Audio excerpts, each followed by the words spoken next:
Galileu Galilei, vamos pronunciar a sentença.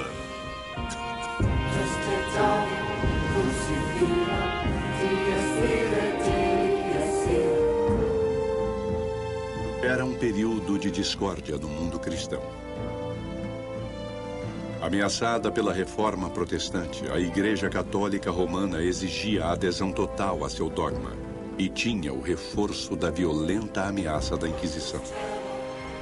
O medo da heresia estava no ar.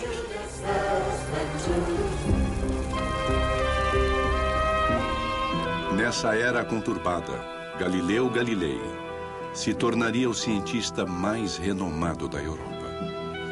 Ele era muito confiante, era um escritor brilhante, tinha uma inteligência tremenda. Se existe alguém a quem se pode atribuir a criação da ciência moderna, esse alguém tem de ser Galileu. Suas primeiras experiências estabeleceram as bases da física moderna e suas observações revelaram novas verdades sobre o universo. O que temos em Galileu é um conjunto de coisas. Um homem que é mecânica e praticamente muito bom. Um homem que é ótimo filósofo sobre a natureza. E um homem que é ambicioso. Mas a ambição levou Galileu a questionar a visão da Igreja do mundo e a revolucionar nossa compreensão de astronomia.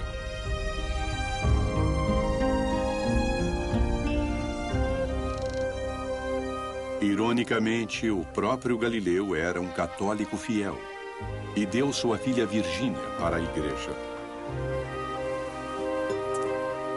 Ela entrou no convento de Santa Clara. Escreveu cartas para ele, muitas das quais sobrevivem até hoje. Elas revelam a preocupação de uma filha com a angústia do seu pai, a quem a Igreja havia silenciado como herege e o havia prendido na própria casa. Mas Galileu jamais perderia sua paixão por explicar o mundo natural.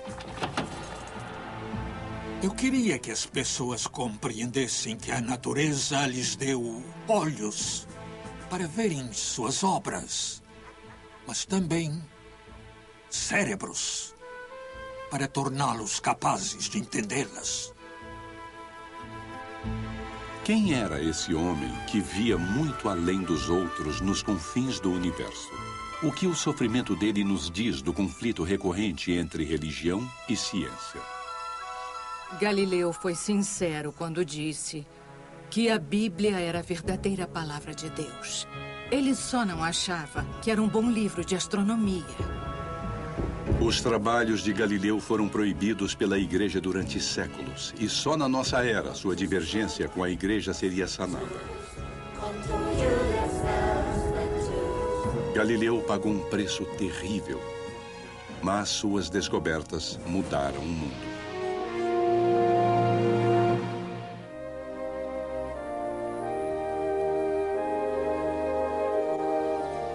Galileu nasceu em um mundo em que cada manhã corroborava o preceito comum de que o Sol se movia em torno da Terra.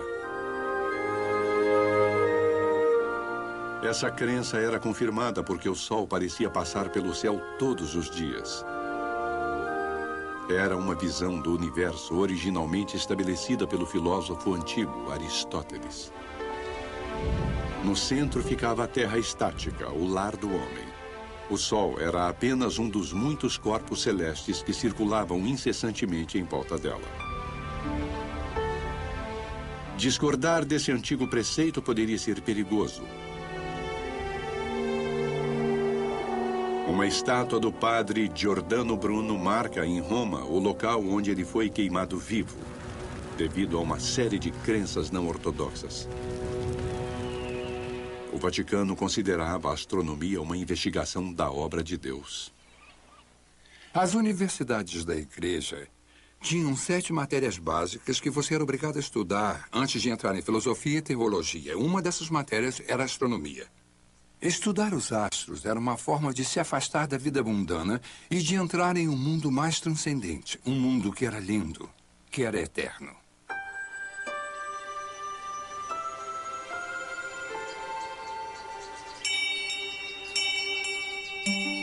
Para a igreja, também havia um motivo prático para estudar os céus. O céu era um relógio e também um calendário. Por trás das paredes dos conventos, o nascer e o pôr do sol definiam um ciclo de orações da manhã e da noite. A cada primavera, a plantação dos jardins começava com a chegada do equinócio. O solstício de inverno anunciava o Natal e as fases da lua fixavam as datas exatas da Quaresma e da Páscoa. Pai nosso que estás no céu, santificado seja o vosso nome. A igreja usava o calendário para dar significado espiritual à astronomia geocêntrica de Aristóteles. As imagens eram muito úteis para ensinar teologia. Na verdade, a Terra não está no centro do universo. Ela está em um lugar privilegiado, no fundo do universo. Somente o inferno é mais baixo e há uma cadeia de criação que leva até o céu.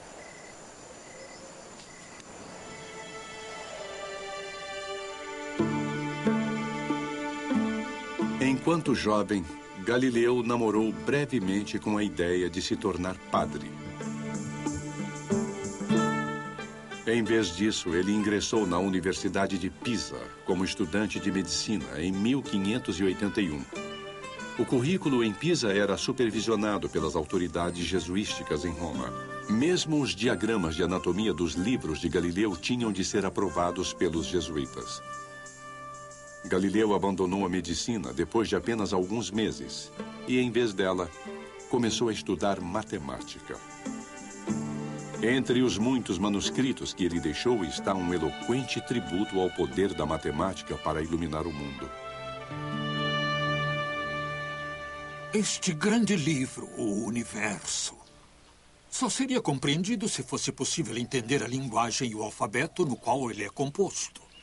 Quer dizer, a linguagem da matemática, triângulos, círculos e figuras geométricas, sem a qual seria impossível, humanamente impossível compreender uma palavra. Sem ela, ficar-se-ia vagando em um labirinto escuro.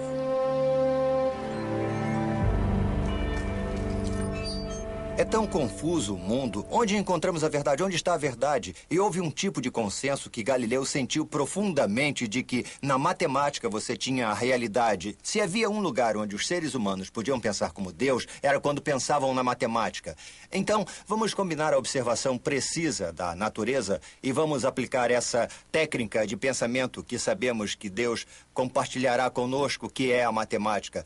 E vamos colocar as duas juntas. Então, teremos uma base realmente segura na qual podemos estudar as coisas.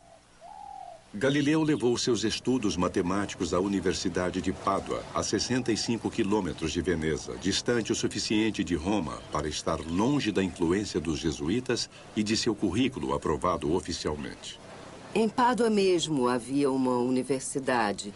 Foi fundada em 1222 por alunos dissidentes. Não era regulada por um rei nem um papa, era absolutamente livre e tinha a República Livre de Veneza como sua supervisora. Então, conseguir um emprego em Pádua era quase como obter a liberdade acadêmica que se poderia querer na Itália e provavelmente, bem exclusivamente, na Europa. A cidade de Veneza ficava só a um passeio de balsa de Pádua. E era aqui que o jovem professor passava muitos feriados. Galileu iniciou um relacionamento com uma mulher de Veneza chamada Marina Gamba. Pouco se sabe dela, mas era de classe social bem diferente da de Galileu. O caso complicou sua vida. Mas isso não era incomum, mesmo entre católicos praticantes. Sim, ele adorava se divertir. Apreciava o seu vinho. Apreciava muitas formas de prazer.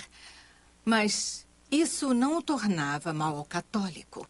Muito principalmente numa época em que até os papas tinham filhos ilegítimos. O próprio Galileu teve 3 filhos ilegítimos. A mais velha, Virgínia, nasceu em 1600. Os registros de nascimento em Pádua dizem que ela foi nascida de fornicação, porque Galileu não era casado com a sua mãe. Eles não viveram juntos. Imagino que ele poderia ter vivido com ela se quisesse, mas sua casa era cheia de alunos e ele trabalhava em horas estranhas. Então, ele realmente não mantinha suas amantes nem seus filhos na casa onde ele morava. Apesar dessas complicações, Galileu prosperava no ar livre de Pádua e se tornou um estudioso ambicioso. Sempre fascinado por novos aparelhos, Galileu ouviu falar que um artesão dos Países Baixos tinha descoberto um novo uso para lentes de óculos comuns. O primeiro telescópio a chegar a Veneza era um brinquedo, uma novidade construída para divertir frequentadores de festas. Os óculos, comparados aos telescópios, têm quase nenhuma tecnologia. Mas eles existiam há várias centenas de anos. Só quando as lentes ficaram disponíveis em certos graus é que se pôde pegar as lentes convexas mais fracas e combiná-las com as lentes convexas mais fortes e obter um efeito de ampliação apreciável. Galileu tratou de transformar o brinquedo do holandês em um aparelho útil. Ao saber dos relatos da nova invenção de um fabricante de lentes da Holanda, eu me determinei a fazer um novo aparelho para mim e consegui fazer nele aperfeiçoamentos consideráveis. Galileu percebeu que os fabricantes de espelhos não podiam lhe dar as lentes de que ele precisava para tornar seu aparelho mais potente. Elas não eram boas o bastante e não tinham o grau certo, e então, para aperfeiçoar o instrumento, ele teve de aprender a fazer lentes, o que é extremamente difícil e certamente o era em 1610. De início, Galileu só estava interessado na ótica do telescópio. Com suas lentes aperfeiçoadas, ele aumentou sua potência em 10 vezes, mas suas lentes faziam mais do que ampliar. Ao remodelar esses pedaços de vidro, Galileu acabaria remodelando nossa visão do mundo.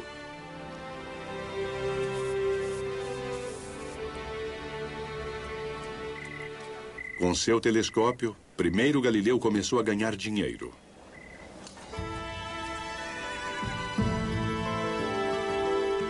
O arsenal naval de Veneza era o maior de toda a Europa. E se o arsenal tivesse um meio de localizar navios inimigos antes que aparecessem no porto? Não daria grande vantagem à Marinha? Ao instalar seu novo aparelho no alto da Torre de São Marcos, Galileu organizou demonstrações persuasivas e ao vivo. Vários cavalheiros e senadores, mais de uma vez, subiram as escadas das torres de sinos mais altas de Veneza. De lá observaram embarcações tão distantes no mar que não poderiam ser vistas a olho nu, a não ser usando meu pequeno telescópio.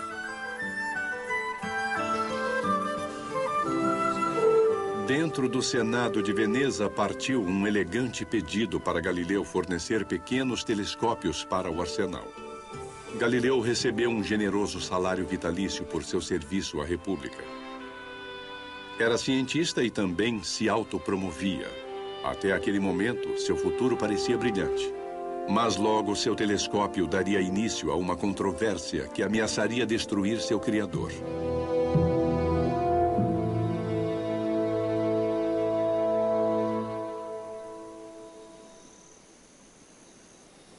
A filha de Galileu tinha apenas 9 anos de idade em uma noite de novembro de 1609. Foi a noite em que Galileu apontou seu novo telescópio pela primeira vez para a Lua, que se punha atrás das colinas de Pádua, e começou a esboçar o que ele observava. Foi o início de 8 semanas de noites em claro em seu pequeno quintal, repentinamente transformado no primeiro observatório astronômico do mundo. Pelas minhas observações, fui levado a crer que a superfície da Lua não é lisa, não é uniforme, como muitos filósofos acreditam que ela e outros corpos celestes sejam. Mas é assim, desigual, acidentada e cheia de cavidades e proeminências. Tendo assim como a face da Terra, relevos de cadeias de montanhas e vales profundos. A lua que Galileu via era parecida com a Terra, e ele desenhou seus traços com detalhes parecidos com os da Terra. Se a superfície de um corpo celeste se assemelhava à Terra, talvez os céus e a Terra não fossem tão diferentes como todos achavam. Galileu observou a Lua em uma série de fases e parece que fez algumas adaptações no seu instrumento. E então, a partir daí, ele começou a explorar os planetas. Júpiter estava na posição mais favorável para ser observado. Estava mais perto da Terra naquele momento em particular. E quando Galileu olhava para Júpiter, ele via 3 estrelinhas muito brilhantes e visíveis a olho nu alinhadas com Júpiter. E ele comentou isso, não tinha ideia do que eram. Quer dizer, ele pensou que fosse o que chamam de estrelas fixas, ou seja, o que chamamos de estrelas. Mas então, já que tinha uma configuração tão incrível, ele voltou a elas na noite seguinte. E, bom, ainda havia 3 estrelas, mas sua posição em relação a Júpiter tinha mudado. E então, em uma semana, ele percebeu que o que temos aqui são luas de Júpiter. Como a Lua gira em torno da Terra, essas luas giram em volta de Júpiter, e elas são 4. 4 planetas nunca vistos desde o começo do mundo até o momento presente. Essas estrelinhas errantes fazem suas jornadas em volta do planeta Júpiter com uma velocidade maravilhosa e com movimentos diferentes entre si, como crianças da mesma família. Em pouco mais de uma semana, Galileu tinha descoberto os primeiros novos corpos astronômicos desde os tempos antigos. Essa descoberta ia de encontro à crença comum de que os céus giravam em torno da Terra. No fim, isso o levaria a desafiar o dogma da Igreja. Mas, no momento, Galileu estava eufórico. Ele se apressou a imprimir porque sabia que podia ser roubado. Da descoberta da primeira observação dos satélites de Júpiter até ele perceber que eram luas, 7 de janeiro a 15 de janeiro. Ele estava no prelo em 12 de março e o livro foi lançado. Sidereus Núncios, o mensageiro das estrelas, foi um anúncio entusiasmado da astronomia telescópica. A primeira edição acabou em poucos dias e a notícia se espalhou em toda a Europa sobre Galileu e seu incrível telescópio. Galileu tornou-se defensor de uma nova astronomia e da observação científica. Mas, conforme sua fama se espalhava, também se espalhava sua reputação de arrogância. Senhor, sua ignorância de astronomia me confunde. Acho que se cuspisse no chão, veria uma nova estrela no brilho da sua própria saliva.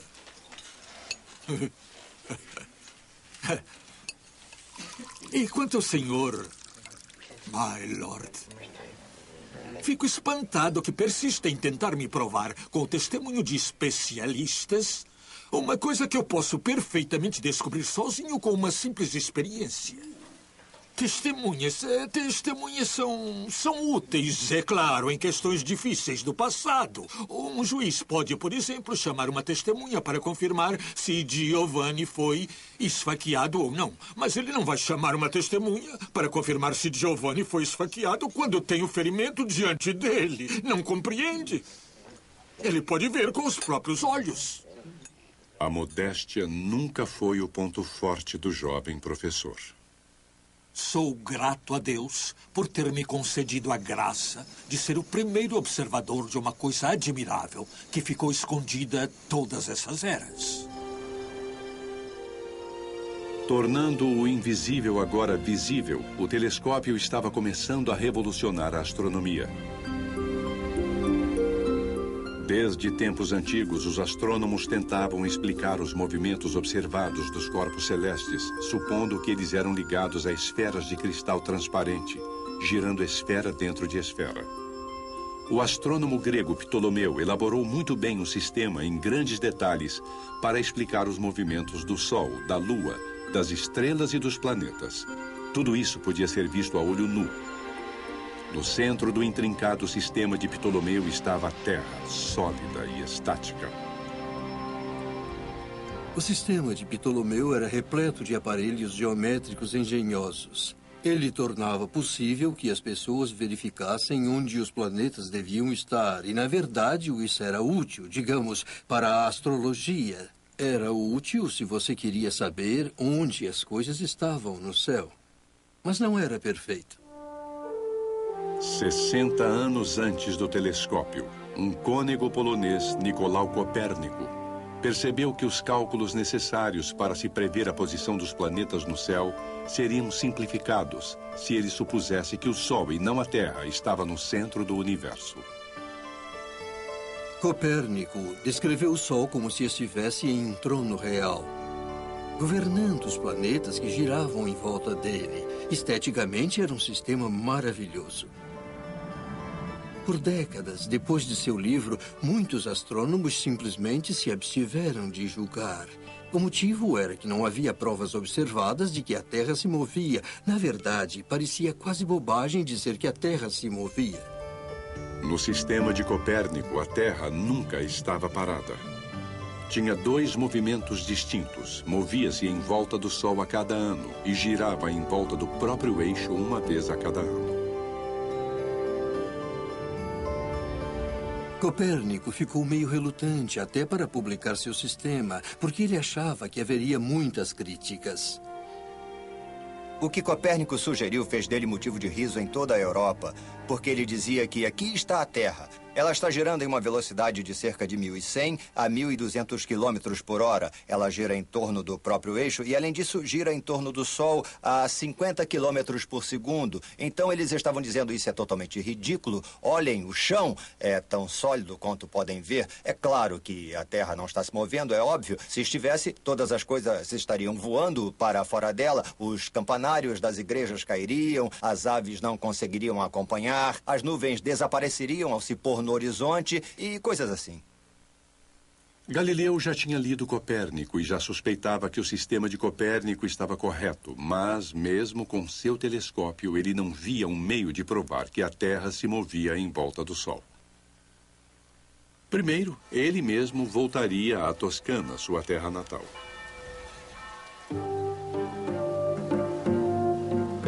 Florença, a capital da Toscana, exercia uma grande atração no jovem astro em ascensão.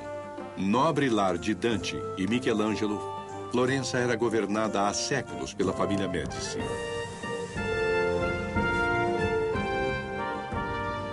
Fonte de grande riqueza e poder, a família dominava os bancos e o comércio e era influente nas questões da igreja. O brasão dos Médici adornava palácios em toda a cidade. Para Galileu, não poderia haver maior honra do que ter como patrono o Duque Cosimo de Médici. Galileu procurava a ascensão social e diversas vezes ele tentou obter o apoio dos Médici. E aqui ele vê sua oportunidade. O grão-duque da Toscana é um de 4 irmãos. Galileu descobriu 4 luas em volta de Júpiter. Com sagacidade, ele quer dar o nome dos patronos Médici a elas. Uma cópia do Mensageiro das Estrelas, o melhor telescópio de Galileu e um pedido pessoal são despachados para Florença. Depende de nosso soberano se vou passar o resto de meus dias aqui em Veneza ou se vou retornar a Florença. Se tiver de retornar, desejo que Sua Alteza me conceda uma licença, sem que eu tenha de me ocupar em lecionar. Finalmente, desejo de Sua Alteza que, além do título de matemático, seja anexado o título de filósofo. Galileu diz que sua posição está ruim em Pádua. Ele não tem tempo de pesquisar e é muito solicitado por alunos. Na verdade, gostaria muito de servir a um grande governante e fazer suas pesquisas. Poucas semanas depois, uma carta foi enviada pelo escritório dos Médici no Palazzo degli Uffizi, convidando Galileu para participar da corte dos Médici como matemático e filósofo. Aqui, ele estaria no centro da vida social e intelectual de Florença. Os florentinos eram conhecidos por discutir sobre tudo, por terem discussões acaloradas, e era isso que Galileu queria. E ele conquistava enorme atenção, e tinha mais status ainda por estar ligado à corte do Grão-Duque. E alguns amigos de Galileu alertaram que ele não estaria tão seguro com suas ideias radicais em Toscana, que Veneza tinha mais senso de independência do Papa do que a Toscana. Os Médici eram ricos e cultos, mas também estavam em dívida com Roma. Com fortes laços com o Vaticano, a família tinha produzido muitos papas e cardeais. Talvez não soubessem das dificuldades que seu novo filósofo traria para si mesmo. Deixando para trás sua amante e seu jovem filho, Galileu colocou sua filha Virgínia e a irmã mais nova, Lívia, no convento de São Mateus em Arcetri, nos arredores de Florença. Não era incomum na Itália, naquela época, colocar moças em um convento por proteção, para garantir que permanecessem virgens, embora não houvesse garantias. Mas, como Virgínia era ilegítima, suas chances de se casar eram mais complicadas do que poderiam ter sido. Ela precisaria de um grande dote e de um marido adequado. E Galileu não era um homem rico.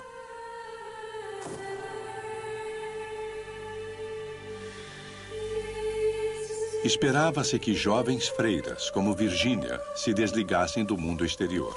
Mesmo suas famílias eram mantidas à distância. Ver o que aconteceu com o relacionamento de pai e filha depois que Virgínia fez seus votos nos dá uma sensação de perda terrível, quase uma morte em vida. Há uma barreira física entre eles e que, no entanto, mais uma vez pretere o tremendo orgulho da típica família italiana católica da época de ter no clero alguém da família, uma freira.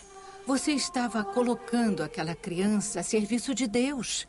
E o que poderia ser mais importante? Não vou dizer que colocar as filhas no convento tenha sido um ato de fé da parte dele. Na verdade, foi uma saída para o que fazer com elas, porque, afinal, a mãe delas tinha sido só sua amante. Elas eram ilegítimas. Portanto, era possível que nunca se casassem.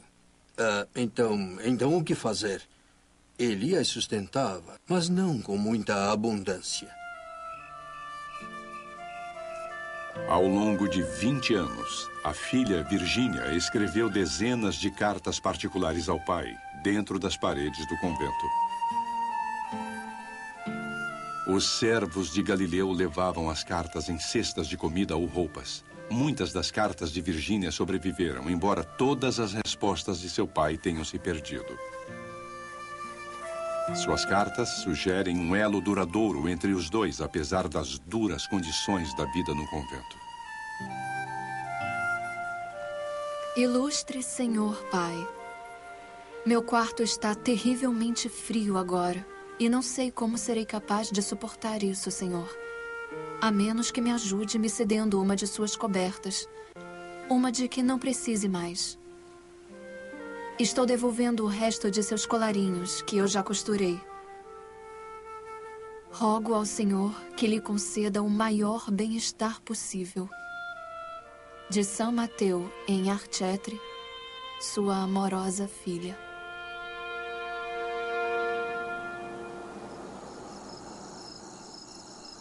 Em contraste com a vida da filha, Galileu estava ficando mais à vontade e teve segurança o bastante para se arriscar, mesmo na atmosfera doutrinária de Florença. Galileu adotou a opinião de que Copérnico estava certo. O Sol, não a Terra, era o centro do nosso sistema planetário. Meses se passaram enquanto ele lutava para ter um meio de provar isso. Para ele, a comprovação era a marca da ciência. Para uma coisa contar com uma afirmação científica, tinha de ser comprovada. Tinha de provar conclusivamente que era o caso. Qualquer coisa sem comprovação era chamada de conjectura ou opinião. Enquanto ele buscava uma comprovação, chegou uma carta de um de seus seguidores, Benedetto Castelli, sugerindo que o planeta Vênus podia ter a resposta. Meu caro Galileu, se Copérnico está correto e Vênus gira em torno do Sol em vez de girar em torno da Terra, está claro que ele poderia ser visto, assim como as fases da Lua, às vezes crescente, às vezes não. Rogo que me diga se, com seus maravilhosos telescópios, percebeu tal aparência. A olho nu, Vênus era só um ponto de luz. Mas através do seu telescópio, Galileu viu o planeta como um disco. Em um período de meses, Vênus mudou de um pequeno disco para um maior, crescente. Galileu imediatamente compreendeu que em um sistema em que o Sol está no centro, esse crescente apareceria como Vênus, circulando em uma órbita entre o Sol e a Terra. Vênus deve estar girando em torno do Sol e não da Terra.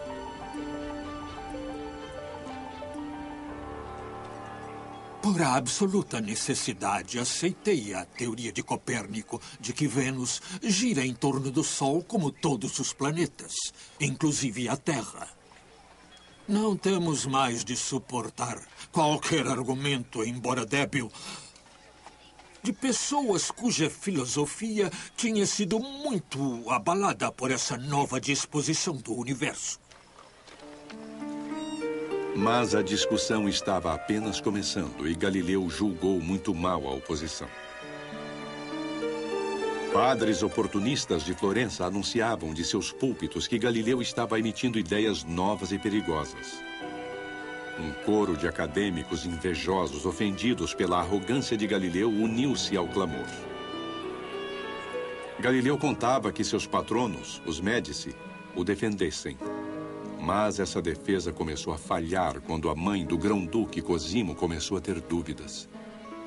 Um dos jovens protegidos de Galileu estava dando aulas de matemática e astronomia, Benedetto Castelli, quando foi convidado para uma das reuniões de intelectuais que a mãe de Cosimo, a grã-duquesa Cristina, costumava fazer. E então a conversa girou em torno desses satélites de Júpiter. Galileu tinha dado nomes da família Médici para as luas de Júpiter, mas a grã-duquesa questionava a sua autenticidade. São reais? Ah, sim, disse Castelli. Até os jesuítas em Roma já confirmaram isso. E então ela mudou de assunto. Ela disse, e quanto a Copérnico, e quanto a Josué e a batalha de Gibeão, quando ele ordena que o Sol e não a Terra fique parado? No livro de Josué, o Senhor para o movimento do Sol, permitindo aos israelitas um pouco mais de luz do dia para derrotar os inimigos. Isso e mais meia dúzia de outras passagens bíblicas pareciam sugerir que era o Sol que se movia e não a Terra. A grã-duquesa Cristina se preocupava que seu novo filósofo da corte estivesse contradizendo a Bíblia. Galileu respondeu a Madame Cristina com uma carta que foi bem além da astronomia. Eu concordei com Madame Cristina de que a Sagrada Escritura nunca mente.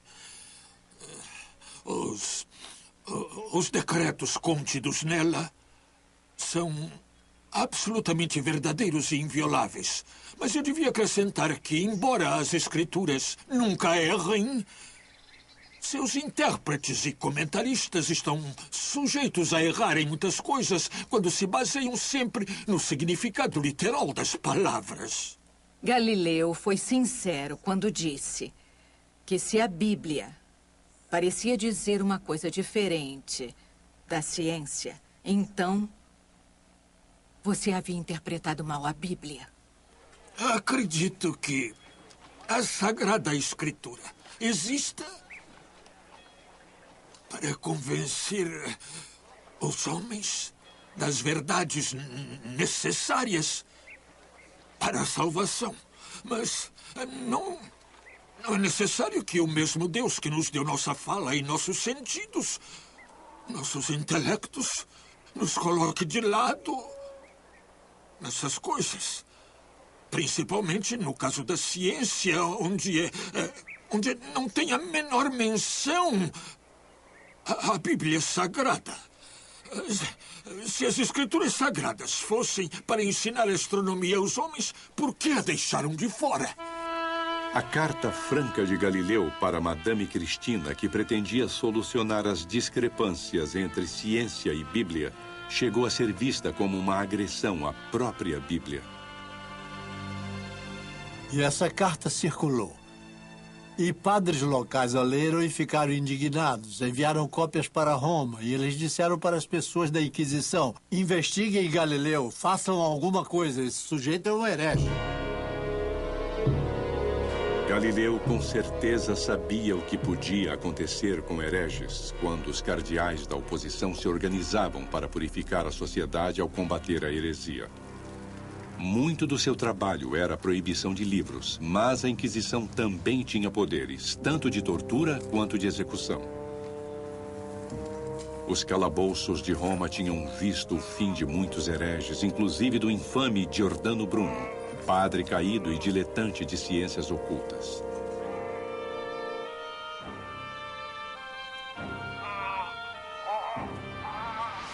Para a Inquisição, medidas extremas eram justificadas.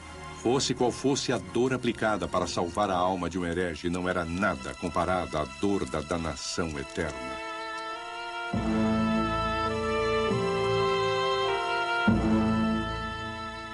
Uma das coisas que o papado quer mostrar a uma Europa unida, acima de tudo aos católicos, é que não há tolerância com os dissidentes. Os dissidentes serão expulsos e punidos. Um herege escocês é queimado na fogueira com uma veste de breu para que ele queime com mais intensidade. E Bruno foi queimado vivo, o que é bem incomum. A maioria das pessoas é queimada depois de morta. É um de toda uma série de pessoas que serão condenadas à morte como um meio de mostrar que a ortodoxia será aplicada. Giordano Bruno era um padre e um charlatão da nova era que negava a divindade de Cristo. Mas, como Galileu, ele tinha descrito uma visão do universo em que a Terra girava em torno do Sol.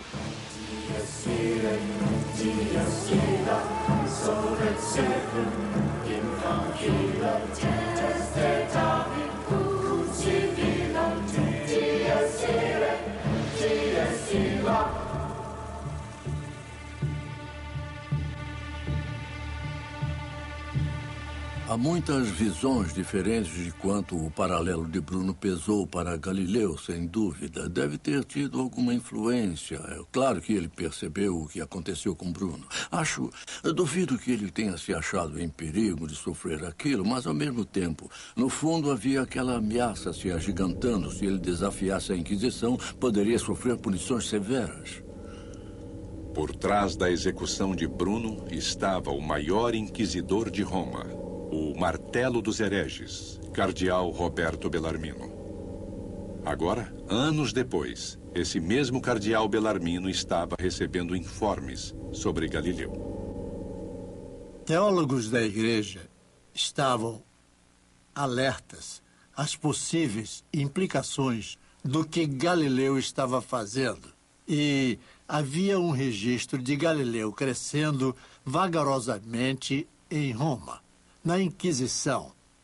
E à medida que esses rumores vindos das camadas mais baixas do clero em Florença ficavam cada vez mais altos em Roma, Galileu vai para Roma tentar argumentar seu caso.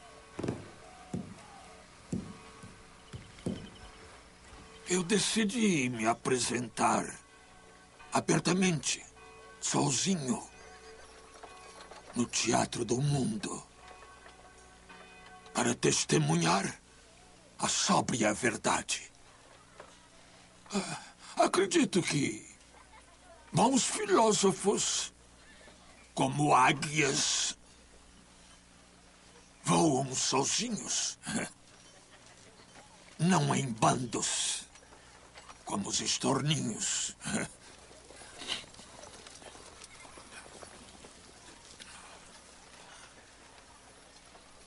queria que as pessoas compreendessem que a natureza, além de lhes dar olhos para verem suas obras, lhes dá cérebros para que sejam capazes de compreendê-las. Galileu viajou até Roma no inverno de 1616. Como membro da corte dos Médici, ele se tornou convidado do embaixador da Toscana na palaciana Vila Médici. No alto de uma colina com vista para a cidade, de sua sacada, Galileu podia ver os domos do Vaticano enquanto aguardava ansiosamente seu encontro com o inquisidor cardeal Bellarmino. Galileu tendia a superestimar seus próprios poderes de persuasão. Ele achava, então, que, se pudesse ir a Roma e conversar com alguns da hierarquia, poderia facilmente persuadi-los de permanecerem abertos à questão: a Terra se move mesmo ou a Terra é fixa? Os teólogos ouviram Galileu apresentar com segurança o caso de Copérnico. Galileu é totalmente engajado com a teoria de Copérnico e não podemos ver a igreja lá como um monólito. E ele vai ver os bispos, os cardeais e teólogos e defende seu caso. É claro, com muita paixão. Contudo, o embaixador dos Médici no Vaticano está escrevendo para casa. Escutem. Galileu precisa se acalmar, calar-se e não argumentar tanto no seu caso. Em sua carta, o embaixador se preocupava que a família Médici pudesse ser levada a uma controvérsia feia. Galileu está envolvido com paixão nessa luta e pode muito bem se envolver em problemas sérios, juntamente com qualquer um que apoie sua opinião. Esse negócio não é brincadeira. E o homem está ficando aqui sob nossa proteção. Ele achava que podia convencer os teólogos de mente mais aberta em Roma dos méritos da doutrina de Copérnico. Ele também achava que podia convencê-los de que, antes de mais nada, a questão da astronomia não era uma questão para teólogos. E então, mesmo embora ele devesse saber muito bem dos poderes e perigos de se opor à Inquisição, evidentemente achou que seus próprios poderes de persuasão eram tais que ele poderia convencê-los da sua opinião. Mas assim que ele começou a explicar o sistema de Copérnico, também emitiu sinais de alarme e os conservadores da Igreja Católica decidiram que alguma coisa tinha que ser feita. Na verdade, Galileu deu boas-vindas à chance de apresentar seu caso ao cardeal Bellarmino. Ele ouvira dizer que Bellarmino se interessava por astronomia e era fascinado pelo telescópio.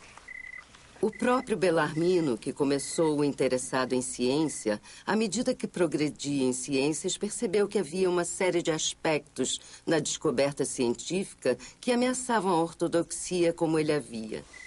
E percebeu que a ciência poderia interferir na sua teologia. Então, naquele ponto, decidiu encerrar suas investigações científicas e ele fez uma escolha muito pessoal ao optar pela devoção em vez da curiosidade científica, que eu acho que nunca tem uma solução completamente satisfatória. E isso pode explicar um pouco de sua virulência em perseguir o que ele percebe como heresia científica. O devoto cardeal Bellarmino tinha consentido em queimar homens vivos, mas ele era etéreo e não mundano. Mesmo as famílias de governantes da Itália consideravam o cardeal um pouco santo demais. Para Galileu, contando com a influência dos seus patronos Médici, a devoção incorruptível do cardeal não era uma notícia boa. Mas Galileu nem teve chance de convencer Bellarmino. 3 dias antes de seu encontro planejado com o cardeal, o Santo Ofício da Inquisição reuniu-se no Colégio Romano para votar as teorias de Copérnico. Os teólogos se envolveram e deram sua opinião profissional sobre a questão. E essa opinião profissional é que a proposta de que o Sol é o centro do mundo e de que a Terra gira em torno do Sol são propostas, segundo as Escrituras, hereges. A votação foi de 11-0. A hipótese de que a Terra se movia era tola e absurda. A crença de o Sol ser o centro do mundo era uma questão de heresia formal. O cardeal Bellarmino usaria seu encontro com Galileu para entregar o édito. Galileu será instruído formalmente a não defender a posição de Copérnico. E mais, na decisão afirma-se que se Galileu recusar-se a obedecer, vai ser silenciado. Galileu é forçado a se voltar contra Copérnico, cujo trabalho é adicionado ao Índex de Livros Proibidos.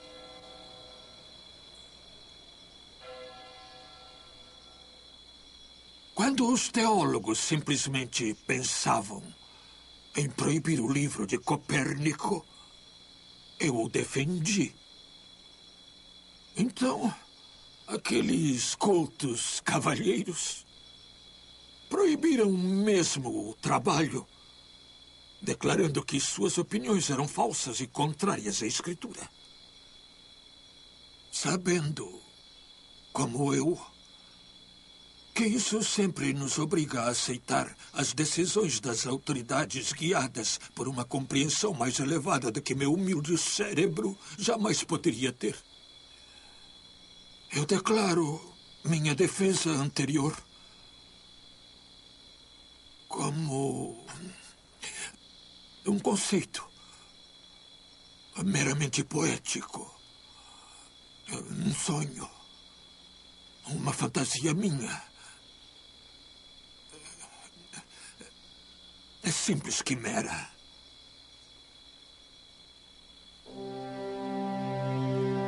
Galileu estava certo de que podia fazer a igreja aceitar sua nova astronomia. Mas, em vez disso, a situação tinha ficado muito pior. Com uma assinatura, a igreja tinha banido Copérnico e, por enquanto, havia calado o maior cientista da Itália. Se havia uma luta entre religião e ciência, a religião vencera o primeiro round.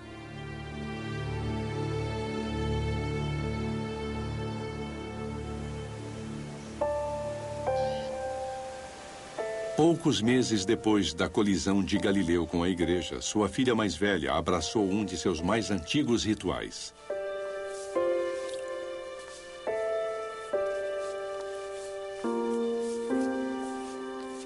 Renunciou às suas posses terrenas, entregou seu nome Virgínia e escolheu para si o nome de Maria Celeste. Por tradição, um nome sussurrado para ela por Deus. Você entrega sua vida a Nossa Senhora, Mãe de Jesus Cristo? Sim, eu entrego. Acho que ela escolheu o nome Maria Celeste porque ela era muito interessada nas estrelas. É claro que não é um nome absurdo para uma freira. Poderia ter sido escolhido totalmente em um contexto religioso e ainda assim faria sentido. Mas ela era tão inteligente que sinto que é certo que essa foi a intenção dela. Aqui está a tua serva, nossa irmã. Eu sou Maria Celeste, para a glória de Deus, e serei fiel a esta família religiosa. Em nome do Pai, do Filho e do Espírito Santo. Amém.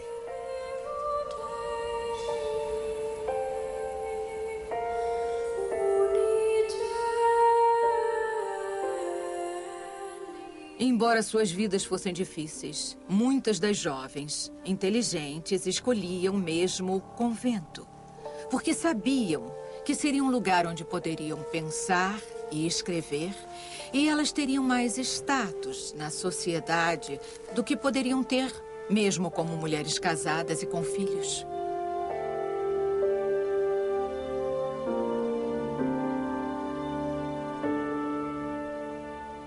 Galileu era um bom católico e não tinha interesse em combater a igreja. O que ele queria mesmo, desde o começo de seu apoio público a Copérnico, era levar a igreja a uma compreensão da teoria e da total falta de ameaça que essa teoria representava para a Igreja. Se a Igreja assumisse uma atitude defensiva sobre uma coisa que parecia ter uma boa chance de ser verdade, a Igreja enfrentaria o constrangimento. Galileu expressou sua frustração em cartas francas para seus amigos e colaboradores. Banir Copérnico, quando sua doutrina é reforçada diariamente com muitas observações novas, me parece ser uma contravenção da verdade, escondendo e suprimindo-a, quando ela está clara e simplesmente revelada. Apesar dos avanços de Copérnico, mesmo quando suas teorias estão envoltas em mistérios tão sublimes e conceitos tão profundos que centenas das mentes mais capazes não os compreenderam. O cardeal Bellarmino pode ter fechado a porta para Copérnico, mas sua filosofia deixou uma pequena fresta para Galileu entrar. O cardeal Bellarmino tinha argumentado que a Igreja pode mudar de opinião, mas só se houver prova real de que a Terra gira em torno do Sol. A Igreja não aceitava a afirmação de Galileu de que as fases de Vênus provavam que o Sol era o centro do universo. Então ele começou a procurar provas físicas de que a Terra estava se movendo. Desde sua juventude em Veneza, quando o nível da água podia subir ou descer muitos centímetros por dia, Galileu tinha desenvolvido um interesse pelas marés.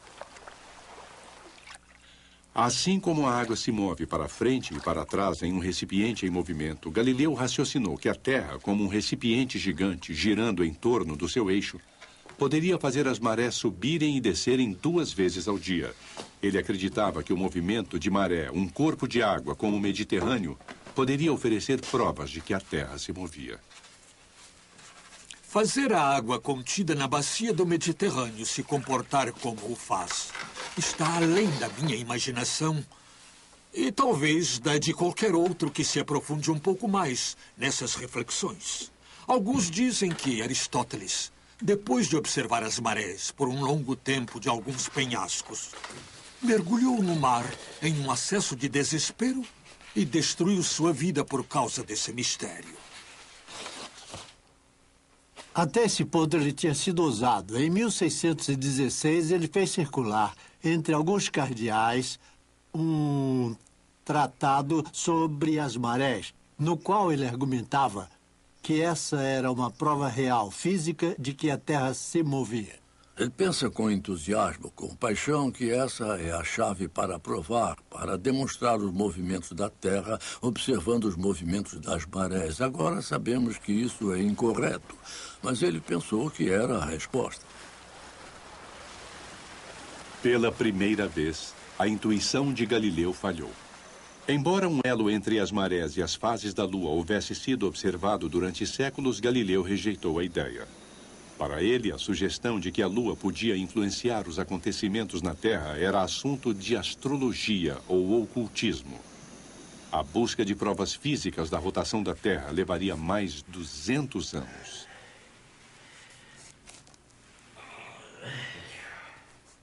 Eu não sei. Que bela expressão essa.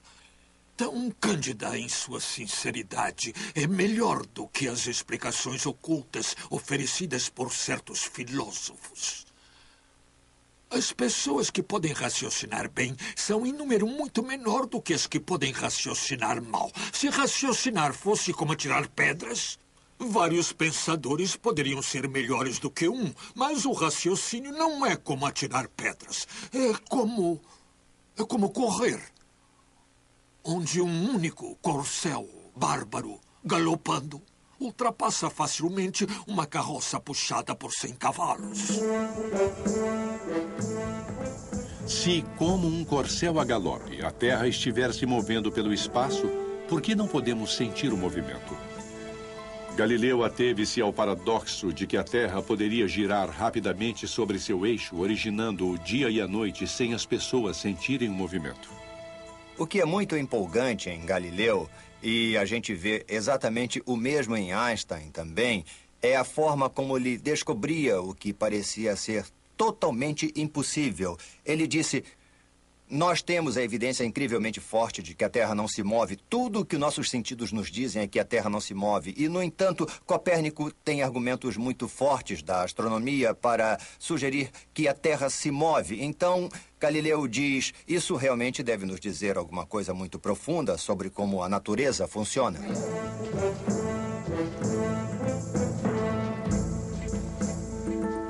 Então ele pensou em uma experiência intrigante. Usou um cavalo para representar o movimento da Terra. Se o cavaleiro deixasse cair uma bola enquanto estivesse parado, a bola, é claro, cairia direto, tocando o solo ao lado do cavalo.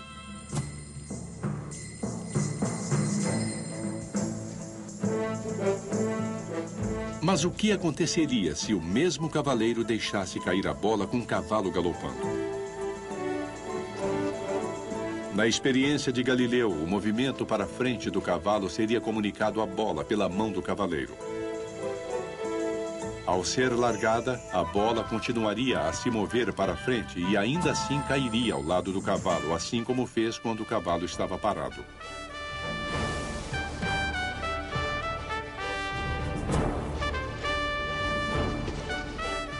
Para Galileu, quando o cavalo e a bola compartilharam o mesmo movimento, era como se o movimento não existisse. Se a Terra estivesse se movendo, seríamos levados com ela sem consciência do seu movimento? Existe um tipo de princípio de relatividade onde, se você estiver se movendo com a Terra, tudo compartilha o mesmo movimento. Não só a Terra está se movendo, mas eu compartilho desse movimento também. E, portanto, está tudo escondido. É provável que tenha sido a primeira experiência de pensamento realmente grande da física. Na verdade, ele estava tão confiante no resultado que nem se deu ao trabalho de fazer a experiência para provar que estava certo. Apesar dos problemas com a igreja, Galileu ainda tinha o apoio dos Médici. Ele se mudou para perto da filha, em uma vila na encosta da colina, nos arredores de Florença. Florença é uma cidade cercada de colinas. E Arcetri, como os outros, é um lugar onde as famílias abastadas de Florença tinham suas filas. E também havia casas de fazenda normais, havia conventos, e era relativamente difícil ir para a cidade. E quando a filha de Galileu estava em um convento bem próximo, lá embaixo, ela encontrou para o pai um local ao lado do convento, onde ele tinha campos, tinha azeite de oliva. A filha disse a ele que estava produzindo vinho, mas que ele não devia beber demais. Maria Celeste é realmente extraordinária. Ela vive em um claustro. É isolada do mundo. E, no entanto, ainda tem as mãos em tudo. O mercado imobiliário, os alimentos, os pequenos favores, a lavanderia. Ela nunca perdeu o sentido de ser uma filha italiana zelosa. O velho Galileu queixava-se constantemente de doenças terríveis. Acho que esse ar rarefeito e frio de Florença é muito cruel para a minha cabeça e para todo o resto do meu corpo. Constipação, descarga de sangue, gripes. Nos últimos 3 meses, eu estou em tal estado de desespero.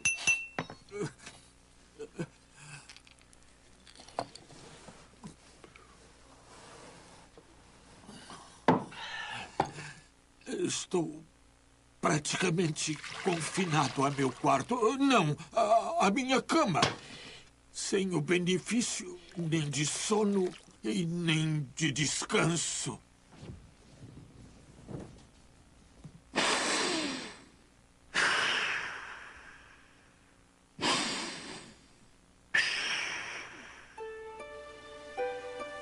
De algum modo, todas as necessidades de Galileu, suas doenças, seus interesses, eram conhecidos da sua filha por trás das paredes de seu convento.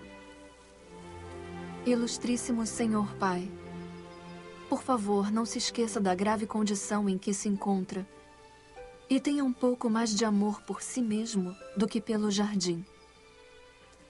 Nesse período de Quaresma, faça esse único sacrifício, pelo menos por mim. Prive-se por um tempo do prazer do jardim. Sacrifício e exaustão eram condições que a irmã Maria Celeste conhecia bem. O convento, onde Virgínia se tornou Maria Celeste, era particularmente pobre. Sendo um convento das pobres claras, era, é lógico, comprometido com a pobreza. Era seu modo de vida, o modo de vida escolhido.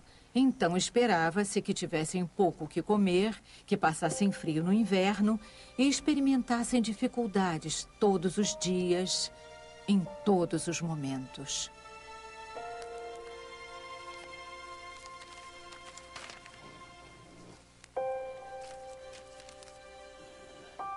Senhor, eu lhe garanto que nunca fico incomodada pelo tédio, mas antes pela fome provocada, creio eu, pelo frio do meu estômago, que não recebe o total complemento de sono que exige. Só lhe digo isso para me desculpar pela aparência casual da minha carta, por ter sido forçada a largar e depois retomar minha caneta mais de uma vez antes de poder completá-la.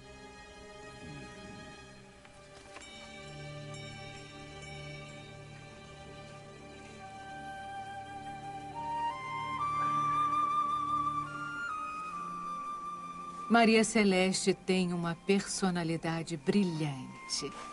Ela está em um lugar sombrio, tem pelo menos uma freira que tenta se suicidar nesse convento.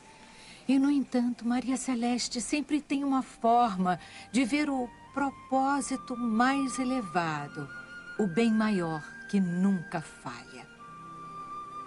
Tal submissão tão encantadora para com a fé não era um caminho que Galileu seguiria. Ele jamais poderia seguir o exemplo de obediência da filha à igreja, nem mesmo sob os olhos vigilantes da Inquisição.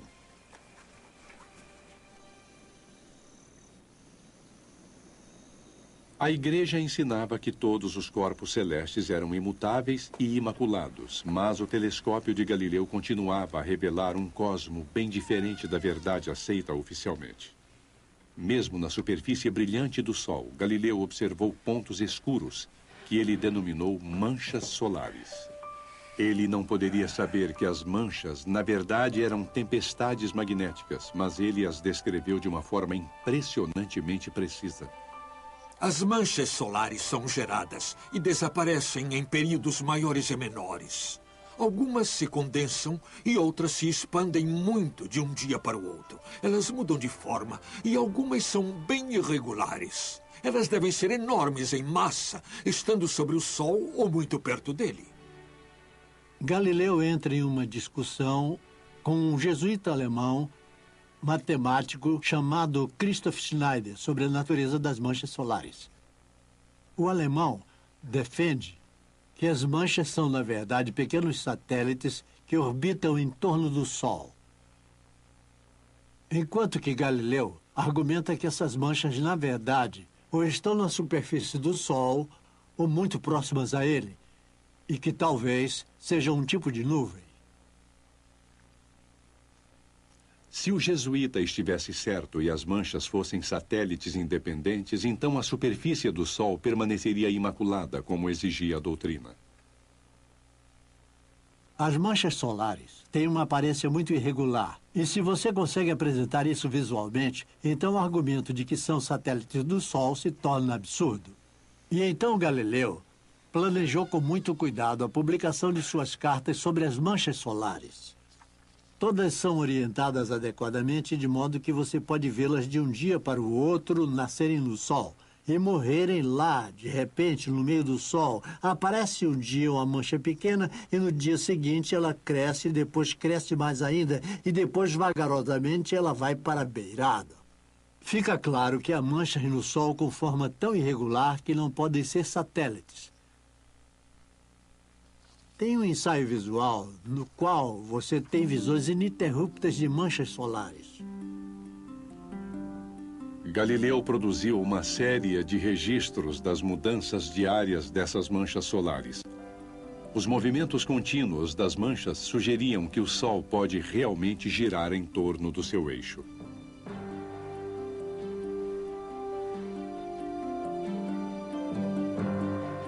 A evidência visual é aceita tanto pelos simpatizantes de Copérnico quanto pelas pessoas que ainda acreditam que a Terra é o centro do universo.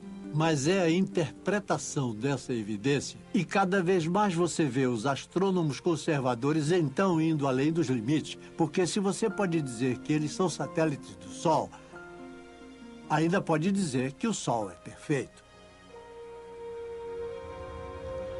Galileu sabia que seus adversários estavam errados. Não importava se o matemático jesuíta desejava que o Sol fosse imaculado. Galileu tinha demonstrado manchas reais na superfície do Sol real.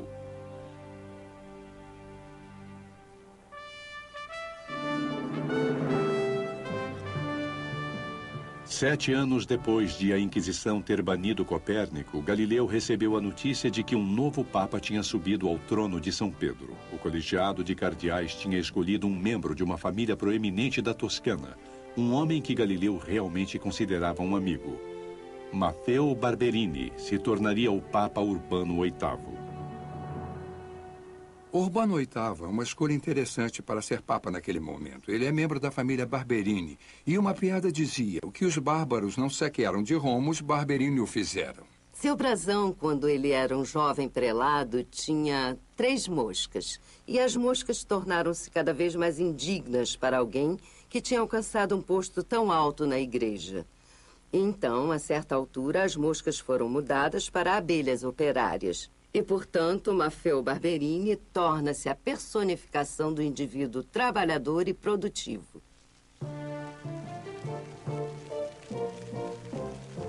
Tudo o que você vê, que é sinal da bela Roma da Renascença, começou, continuou ou se inspirou pelo que Urbano VIII fez.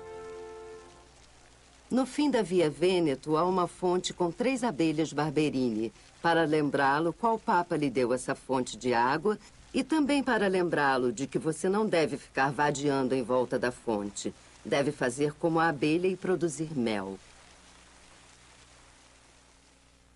O novo Papa era grande fã de Galileu. Ele tinha escrito poemas para Galileu. E, de repente, a situação pareceu muito diferente do que era em 1616. Quando a novidade da elevação de Urbano VIII chegou ao convento, Maria Celeste esperou que o silêncio do seu pai nas mãos da igreja acabasse. Galileu compartilhou em segredo uma carta que recebeu de seu velho amigo, o Papa. Papai, a felicidade que senti devido à carta escrita para o senhor pelo Sumo Pontífice foi indescritível. A carta demonstra claramente o afeto que esse grande homem tem pelo senhor. Já li e reli a carta, exultando em particular. E aqui eu a devolvo, como insiste, sem tê-la mostrado a ninguém.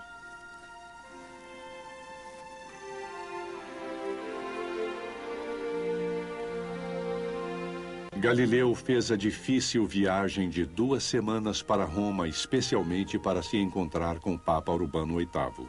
Os 2 velhos amigos tiveram uma série de conversas enquanto passeavam pelos jardins do Vaticano. O Papa e Galileu caminharam pelos jardins do Vaticano conversando sobre várias coisas. E, é claro, uma das coisas sobre a qual falaram foi se Galileu podia ou não publicar a teoria de Copérnico. E o Papa disse a ele que, desde que se limitasse a falar sobre ela, hipoteticamente, não haveria problema. Então, desde que a opinião de Copérnico de que a Terra girava em torno do Sol fosse apresentada somente como hipótese, uma teoria entre tantas, Urbano VIII permitira que fosse debatida. Galileu saiu desses encontros sentindo que era chegada a hora de escrever seu grande livro sobre cosmologia, e ele prometia desde 1610.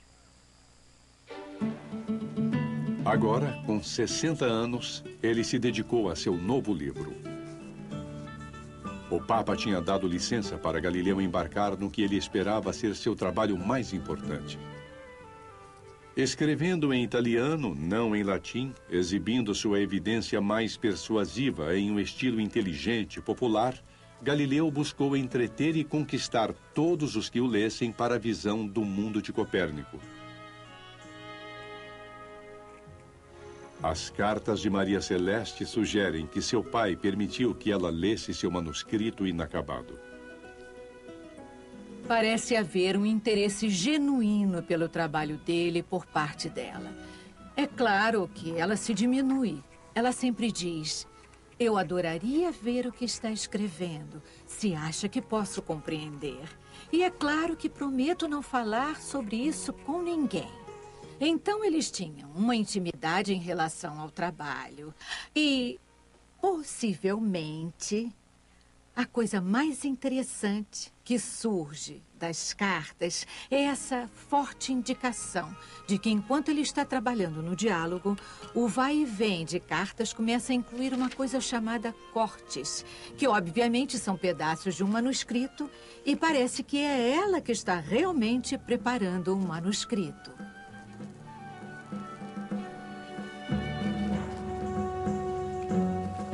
Meses escrevendo acabaram em uma doença que interrompeu seu trabalho.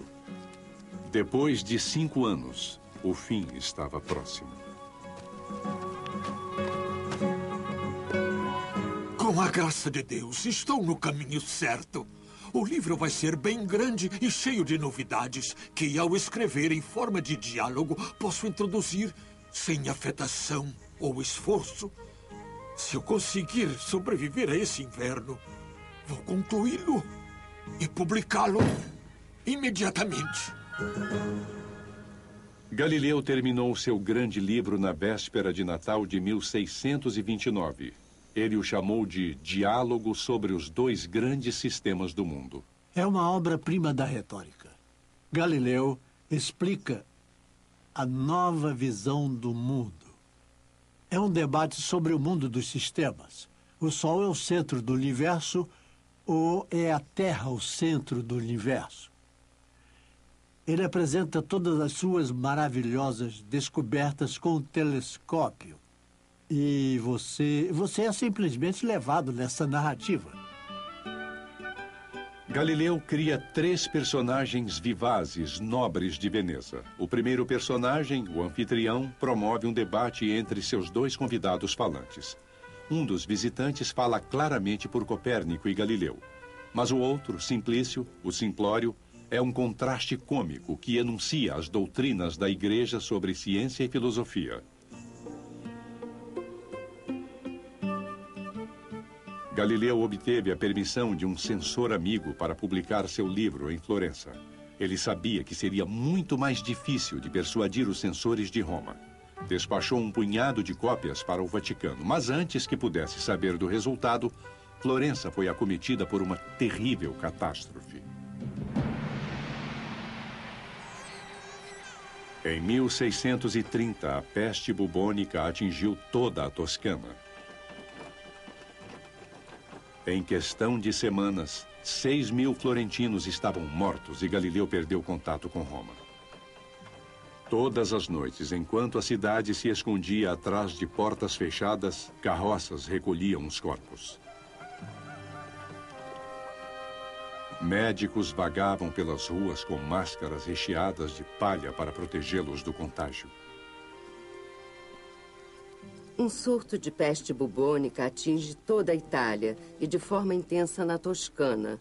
E por causa do desenvolvimento da ciência, há alguma ideia de que o contágio seja um motivo.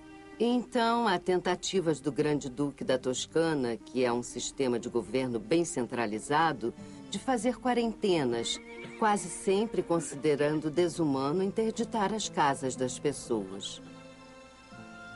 Vamos fechar essa casa. Os governantes da Toscana não conseguiam se decidir se confiavam na quarentena ou no poder da oração. Só para garantir, tentavam os dois.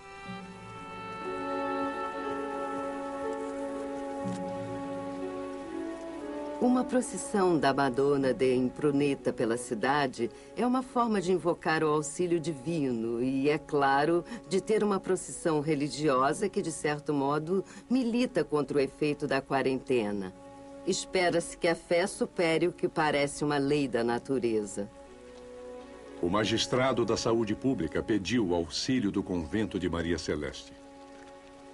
Rezar para o resto do mundo realmente tinha importância.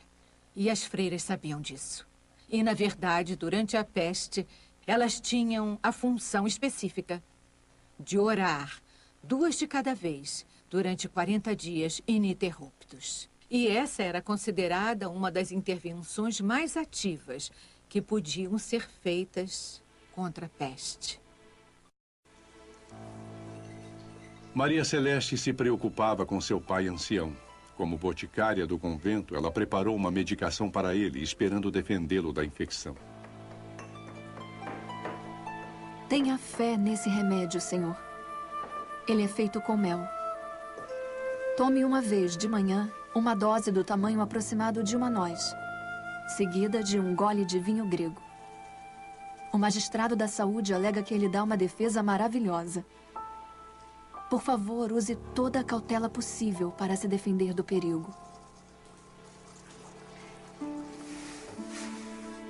Lavar os lençóis em vinagre fervente era visto como uma medida de defesa, embora ninguém soubesse o motivo. O isolamento das freiras no claustro tornou-se um benefício e a infecção não as atingiu. Na primavera seguinte, a epidemia tinha subsistido o suficiente para limitar a comunicação com o resto da Itália. Durante meses, Galileu não soube nada dos censores romanos. Será que seu manuscrito havia se perdido na quarentena? Seu trabalho teria sido roubado? O censor florentino tinha endossado o livro, mas Galileu precisava da aprovação de Roma. O padre me contou mais de uma vez que lhe vieram lágrimas aos olhos enquanto ele lia. E reconheceu que deviam me implorar para publicar um livro desses. Enquanto isso, ele fica de lado.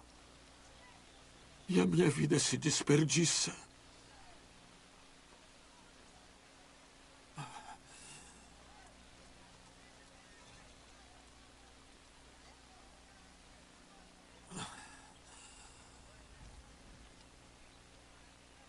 Só quero saber, enquanto tiver vida, qual é o resultado de todo o meu árduo trabalho?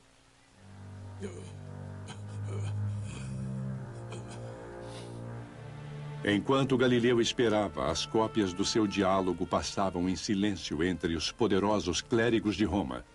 Mas, curiosamente, o maior admirador de Galileu, o Papa, talvez nem tenha lido os diálogos.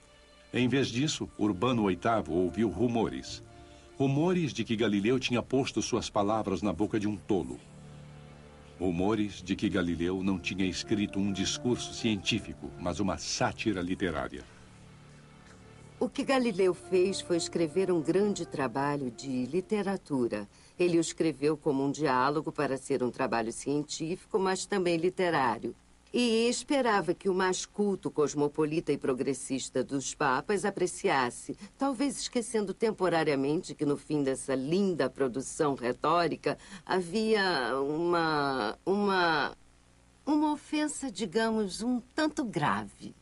No final, ele coloca palavras do Papa na boca de um simplório, que se Deus quisesse fazer o universo de alguma outra forma, de qualquer outra forma, além de fazê-lo parecer como é agora, ele teria feito. E, portanto, nenhum desses argumentos de que o Sol é o centro do universo ou a Terra pode ser definitivo.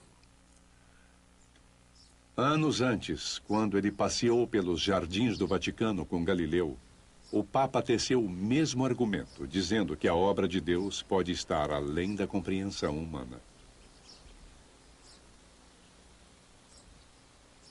Os conselheiros de Urbano o convenceram de que ele tinha sido o modelo para o Simplício e que estava sendo feito de bobo. Urbano ficou muito zangado com o livro. E os dois nunca mais se falaram. O Papa convocou uma comissão especial para estudar o caso de Galileu e olhar o manuscrito. E essa comissão recomendou um processo para a Inquisição. A Inquisição enviou um documento para Galileu ordenando que ele aparecesse em Roma em outubro próximo. O velho tentou adiar a viagem, alegando estado de saúde ruim. Perto do Natal, Galileu recebeu nova ordem para aparecer. Ele poderia ir voluntariamente ou então acorrentado. Enquanto ele se preparava para sair de Florença, a filha de Galileu buscou prepará-lo para sua aprovação. Pai, eu lhe peço para não pegar a faca desses problemas atuais pelo lado afiado. Em vez disso, pegue-a pelo lado cego. Use-a para cortar todas as imperfeições que possa reconhecer em si mesmo. E chegue à consciência da vaidade e da falácia de todas as coisas terrenas. Em Roma, Galileu mais uma vez pôde ver o Vaticano das janelas da Embaixada da Toscana. Mas durante meses, suas intimações para a Inquisição não apareceram. A ordem de julgamento finalmente chegou em abril. Como a maioria desses procedimentos, o de Galileu foi conduzido com estrita formalidade e perfeita civilidade.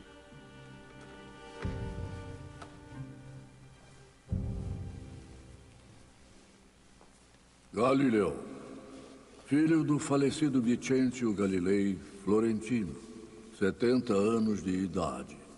Jura testemunhar a verdade. Galileu Galilei, por que meios e há quanto tempo veio a Roma? O quê? Eu vim a Roma no primeiro domingo da quaresma, em uma maca. Afirme se sabe ou pode adivinhar o motivo de ter sido ordenado a vir aqui.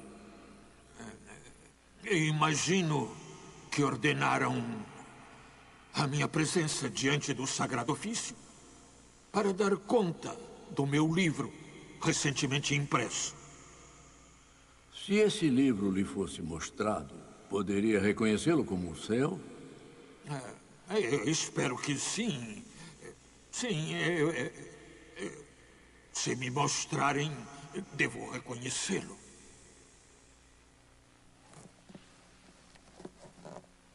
Foi mostrado a ele um livro impresso em Florença no ano de 1632, com o título de Diálogo de Galileu Galilei, etc. E quando ele o olhou e inspecionou, disse: conheço esse livro muito bem e o reconheço como meu. E reconheço tudo o que ele contém, como tendo sido escrito por mim.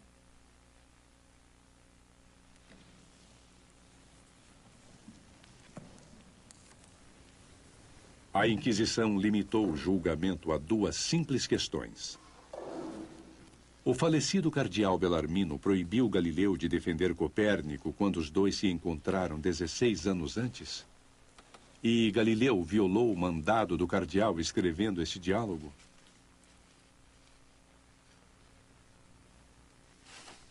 Que Galileu declare o que o eminente cardeal Bellarmino lhe disse quanto à decisão da Sagrada Congregação do Index, em certo dia do ano de 1616.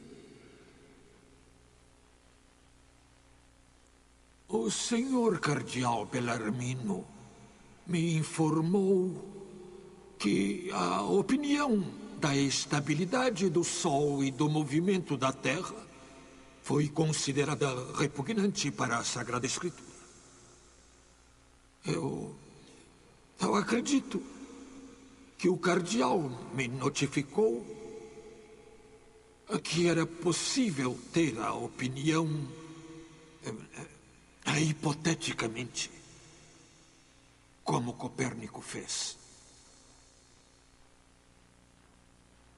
Pode explicar o que tem em seu livro, que se imagina que tenha sido o motivo para a ordem de ele aparecer diante de nós? Bem, quando eu estava escrevendo o diálogo, não o fiz porque defendia que a doutrina de Copérnico fosse verdadeira. Em vez disso, apresentei os motivos astronômicos que poderiam ser adiantados em cada lado do debate. E tentei mostrar que nenhum lado do argumento tem força conclusiva que favoreça uma opinião à outra. Eu não defendo, e desde a determinação do cardeal Bellarmino, não tenho defendido a opinião condenada. Todos os que leem o diálogo podem ver que a defesa de Copérnico foi, de longe, o argumento mais forte do livro. O personagem Simplício, ao dizer as palavras de Urbano VIII, era realmente mais satírico do que a ciência. Galileu foi forçado a uma posição de falsa humildade, e humildade nunca foi o seu estilo. Com respeito ao tribunal, eu recentemente reli os meus diálogos, depois de 3 anos, e concordo que, em várias partes, um leitor ignorante de meus reais propósitos pode supor que diversos argumentos possam sugerir uma real convicção da minha parte. O meu erro, confesso, foi o da ambição. A natural inclinação de todos os homens com relação às suas sutilezas, de se mostrarem mais habilidosos do que outros homens ao criar argumentos a favor de propostas, mesmo que falsas propostas.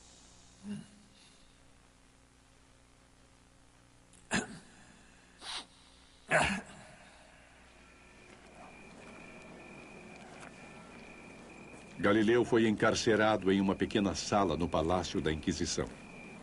Parecia certo que seu diálogo seria proibido. A questão agora era: que punição Galileu receberia? Rapidamente, tudo se reduziu a questões técnicas. Em 1616, Galileu havia concordado em não ensinar nem defender a teoria de Copérnico. A acusação era que ele havia violado esse acordo. E Galileu disse: não, eu não violei o acordo. Se o observarem quando lerem o final do livro, vão ver que concluo a favor da igreja. E só apresento esses outros argumentos como uma ferramenta de argumentação. Quem ler o livro não vai concordar. A notícia do confinamento de Galileu chegou a Maria Celeste. E ela, nervosamente, enviou uma carta aconselhando cautela, sem saber se ela chegaria a seu pai. Ele estava detido nas salas do Santo Ofício. Não dei indícios dessas dificuldades a ninguém, querendo manter a notícia desagradável só para mim. Pai, agora é hora de se servir daquela prudência que o Senhor Deus lhe concedeu. O caminho que Galileu seguiu até a sala onde ouviu sua sentença passava pela clausura de Santa Maria sopra Minerva. As paredes e teto alertavam os hereges do destino que os aguardava.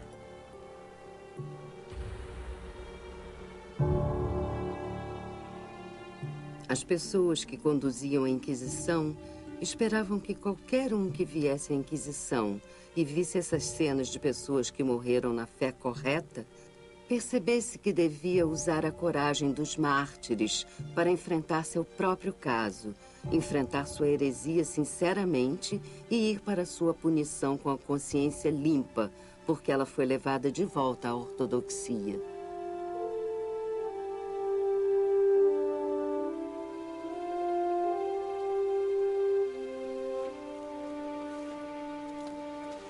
Na manhã de sua sentença, Galileu foi levado mais uma vez diante da Inquisição, dessa vez usando as vestes brancas de um penitente.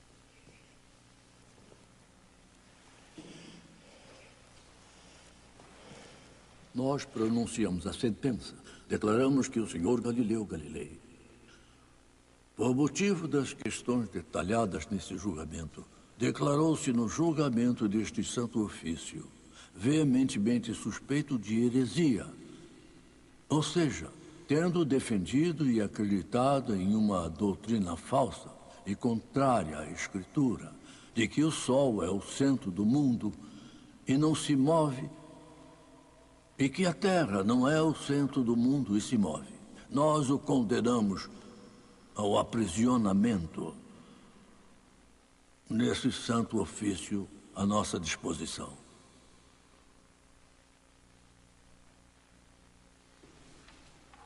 Um acordo provavelmente foi feito. Galileu teve a chance de renunciar a seus erros.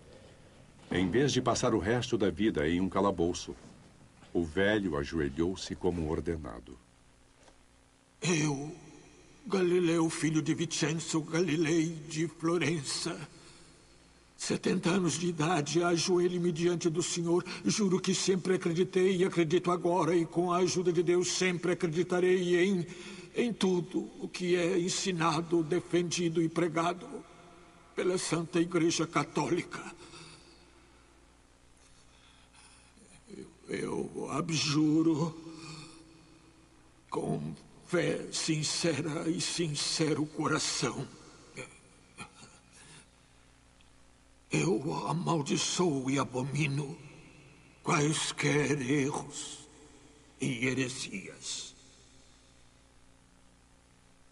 Que Deus me ajude. Amém.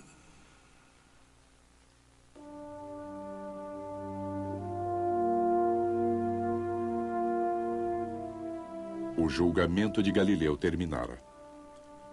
Esperando na embaixada da Toscana, ele ficou sem saber durante meses quando teria permissão para voltar para casa. O diálogo sobre os dois grandes sistemas do mundo foi adicionado ao índex de livros proibidos. Ficaria proibido pelos 200 anos seguintes. Galileu acreditava que o Papa Urbano VIII o protegeria da censura. Mas o Papa não o fez. Ser Papa é diferente de ser cardeal. O Papa tinha muitas batalhas para travar, sendo a mais importante a Reforma Protestante. E lá ele era o chefe da Contra-Reforma Católica. E Urbano realmente foi acusado de não fazer as coisas certas para favorecer a causa católica. O Papa demonstrou grande interesse no que Galileu estava fazendo. Mas o Papa, de muitas formas, tinha outras preocupações além da ciência. Urbano VIII estava diante da Guerra dos 30 Anos. Todo o reino está sob a sombra de uma guerra civil, horrível, cruel, que estava dividindo o mundo cristão. Então, quando Galileu foi a julgamento, o Papa não podia se arriscar a defender seu amigo quando ele pessoalmente estava sob tal escrutínio. E Galileu se tornou supérfluo. Ele sente que pode se dar ao luxo de dar as costas a Galileu. E acho que Galileu não sabia o que estava por vir. Naquele ponto, a Toscana não tinha nada além da cultura. Galileu era a vanguarda do pensamento científico. Galileu é silenciado pelo Papa. Então é um toscano dando as costas e castigando seu amigo toscano que ele achou que zombou dele no final do seu diálogo. Então é uma maravilhosa vendetta. 6 meses depois de seu julgamento, chegou a notícia em Florença de que Galileu finalmente teria permissão para voltar para casa. Foram necessários os apelos do embaixador da Toscana, a intervenção da família dos Médici e a silenciosa influência de sua própria filha. Estamos esperando sua chegada com grande ansiedade. E nos alegramos de ver como o tempo melhorou para a sua viagem. Senhor, minha súbita alegria é muito grande e também inesperada.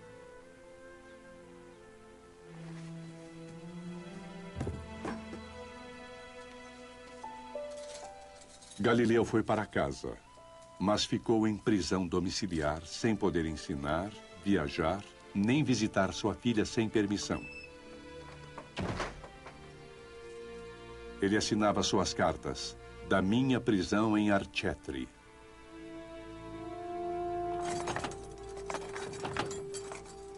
Ele ficou em prisão domiciliar. Não podia fazer qualquer movimento sem autorização. E também tudo que ele podia ou não podia fazer era ditado pela igreja, apenas por ela. Há poucos anos, eu quase sempre era recebido por cardeais e príncipes da cidade que queriam ver, só por um momento, algumas das coisas que eu tinha observado. Ocasionalmente, discursos em latim eram recitados em minha honra. O matemático do Duque, o descobridor de novos planetas. Eu testemunhei maravilhas desconhecidas pelos antigos filósofos. Mas agora...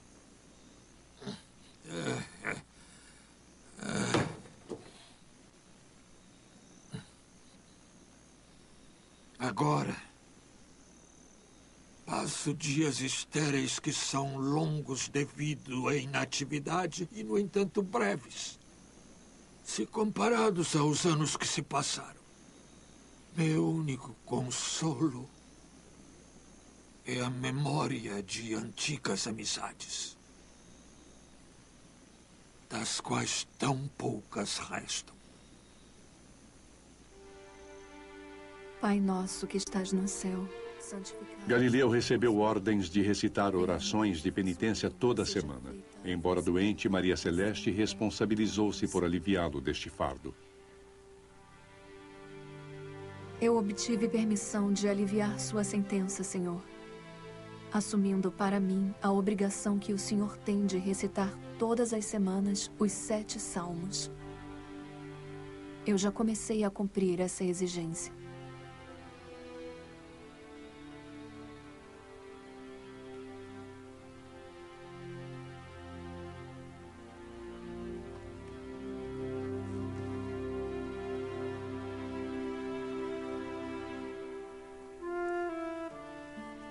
Se eu pudesse também substituir sua punição, eu aceitaria uma prisão ainda mais rígida do que essa em que habito, se ao fazer isso, eu pudesse devolvê-lo à liberdade.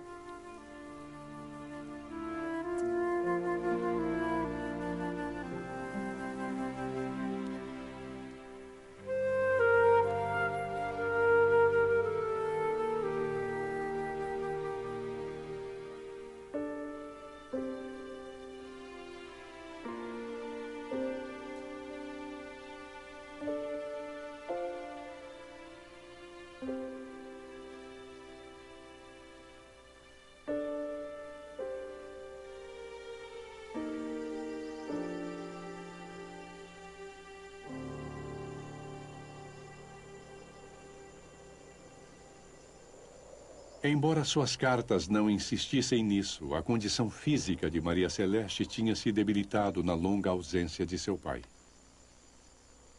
Acho que durante o julgamento de Galileu e detenção após o julgamento, ele estava muito magoado e muito carente para perceber o estado ao qual ela tinha se reduzido. Não estou muito bem. Mas agora já estou tão acostumada à pouca saúde que quase nem penso nisso, já que agrada ao Senhor ficar me testando com uma dorzinha ou outra. Eu agradeço e oro para que Ele lhe conceda, Senhor, o maior bem-estar possível.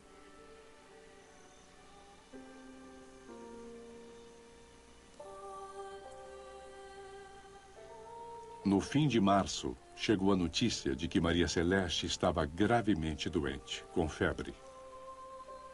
Nos 10 dias seguintes, Galileu fazia curta caminhada até o convento tentando ficar com ela. Mas uma noite ela sucumbiu à disenteria, deixando o mundo com a idade de 33 anos.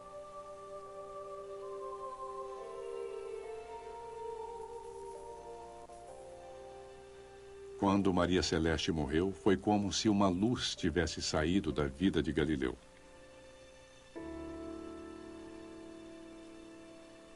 Só quando ele chegou em casa, como relatou, depois em cartas a vários colegas, ele descobriu que ela estava tão enfraquecida que então acabou sucumbindo a uma doença muito comum, mas que não precisava ter sido fatal. Mas no estado dela, acabou por matá-la.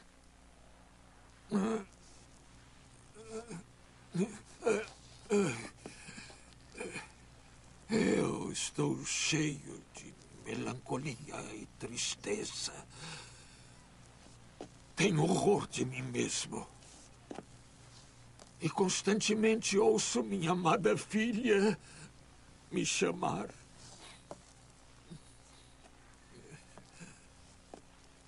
Maria Celeste ficou mal de saúde na minha ausência. E ela não se cuidou. Vá, adeus. Ela era uma grande mulher e de mente rara. De bondade singular. E tinha um carinho muito grande por mim.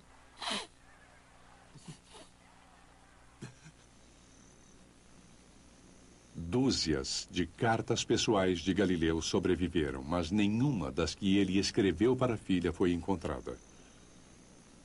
Hoje, temos apenas o lado dela de sua comunicação.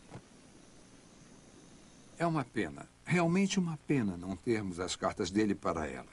Fica claro que ela ama esse homem, que se preocupa com ele e que sabe o que é amar outra pessoa. E só podemos esperar que esse amor tenha sido inspirado por afeição igual por parte dele. Jamais saberemos. Com certeza, ele respondia às cartas dela. Não há dúvidas quanto a isso, porque em todas as cartas há frases como: o senhor me pediu isso, o senhor me disse aquilo. Então, é quase possível reconstruir o que ele disse, mas não se pode saber como soava. O que é um suplício é que também é óbvio que ela guardava todas as cartas. Porque ela dizia isso repetidamente. Eu guardo todas elas, eu as releio sempre que posso, porque me trazem grande alegria. Então, onde elas estão? A explicação mais lógica é que quando ela morreu, a abadesa as queimou, enterrou, fez alguma coisa, porque o julgamento de Galileu era ainda muito recente.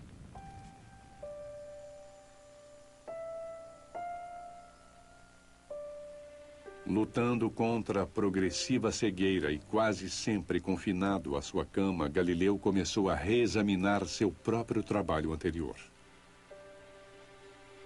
Vejo que quanto mais a idade reduz a vivacidade e velocidade do pensamento, mais eu preciso lutar para compreender coisas que, quando eu era jovem, descobri e provei. Forçado a evitar a astronomia, Galileu olhava para o passado, para um tempo antes do seu telescópio, para sua pesquisa brilhante, mas nunca publicada, sobre a física do movimento. Há essa situação extraordinária em que ele fez descobertas realmente grandes no estudo do movimento em cerca de 1604 ou algo assim, e na época ele escreveu o texto em latim, mas tem muitas outras coisas empolgantes que aconteceram com Galileu que ele nunca tinha chegado a publicar. Então, de certo modo, foi uma bênção ele ter ficado em prisão domiciliar. Isso fez com que ele escrevesse os resultados. Galileu passou metade da vida tentando provar que a Terra se move. Agora, ele chegaria a termos com uma coisa muito mais básica, a matemática do próprio movimento. Mas o movimento é difícil de medir.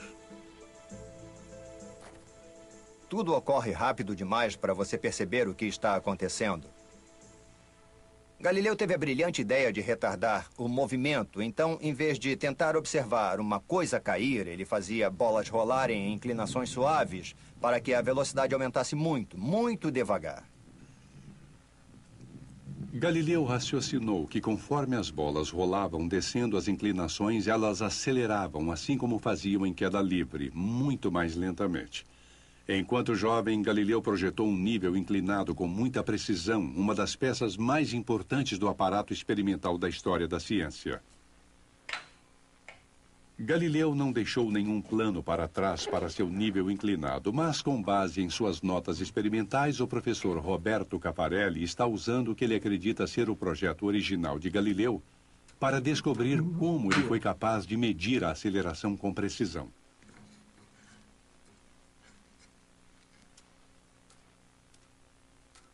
Galileu estudou o nível inclinado, reduzindo o movimento de corpos em queda até ser capaz de observar o fenômeno.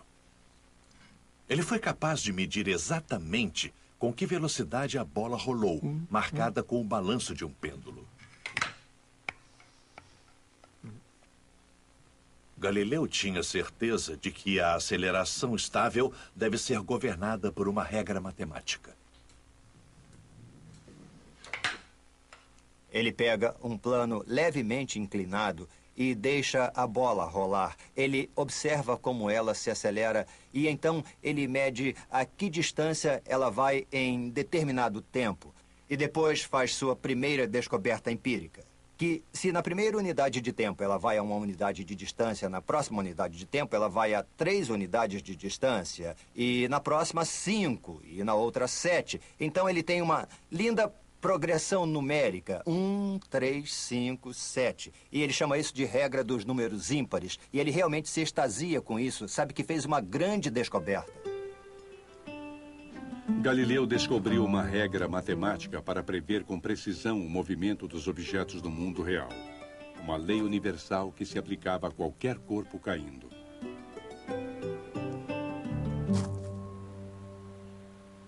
Por baixo dessa linda lei empírica que ele descobriu, ele viu uma lei claramente mais profunda, usando lógica matemática e deduções. E essa foi realmente a chave para todos os grandes sucessos posteriores. Primeiro de Newton e depois de Einstein e todas as outras maravilhas da ciência moderna. Quando jovem, Galileu revolucionou a astronomia, mas aos 74 anos, seu último grande livro revolucionou a física do movimento. Do ponto de vista da física, sua contribuição mais importante é seu discurso sobre as duas grandes ciências. Realmente, é esse livro que fornece a verdadeira base para Isaac Newton. Em uma geração, baseado na obra de Galileu, Newton vislumbrou um grupo de leis tão completas que podia descrever o movimento dos planetas em suas órbitas e como as maçãs caem das árvores. É muito difícil julgar qual parte da obra de Galileu é mais importante, porque, por um lado, ele estabeleceu algumas das leis básicas da física. Por outro lado, através de seu telescópio, ele descobriu ou provou pela primeira vez que realmente a Terra é apenas um dos corpos do universo. Que aquelas coisas que vemos à noite não são apenas pequenas chamas no céu ou na atmosfera, mas são corpos reais, semelhantes à Terra, que há em todo o universo.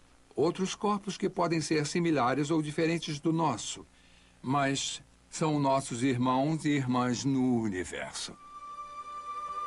Quando Galileu era jovem, a maioria das pessoas supunha que vivia no centro estático do mundo. Armado com seu telescópio, ele escreveu com convicção que nossa Terra era só mais um dos muitos planetas que giravam em torno do Sol. A Inquisição decidiu proibir o diálogo de Galileu, mas não teve o poder de proibir as ideias de Galileu. Sempre penso que seu diálogo sobre os dois grandes sistemas do mundo foi o livro persuasivo que fez com que fosse intelectualmente respeitável. Acreditar em um mundo que se movia, um universo heliocêntrico, foi o livro que ganhou a guerra.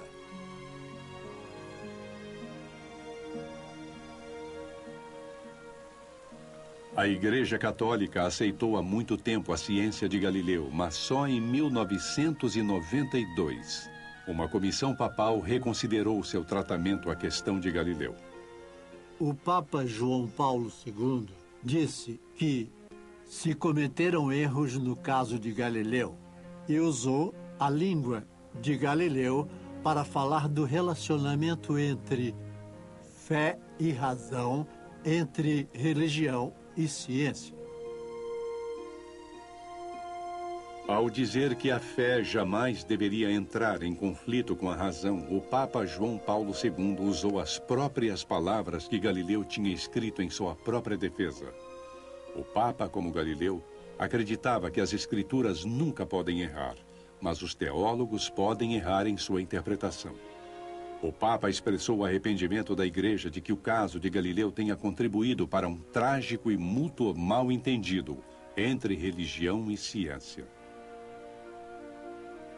No final do século XX, Galileu foi quase reabilitado. Talvez antecipando seu próprio renascimento, o velho herege tenha rabiscado um aviso particular para seus adversários na sua cópia do diálogo. Atenção, teólogos. Os senhores correm o risco de um dia terem de condenar como hereges aqueles que declararem, como os senhores o fazem, que a Terra não se move. Versão brasileira Audio News.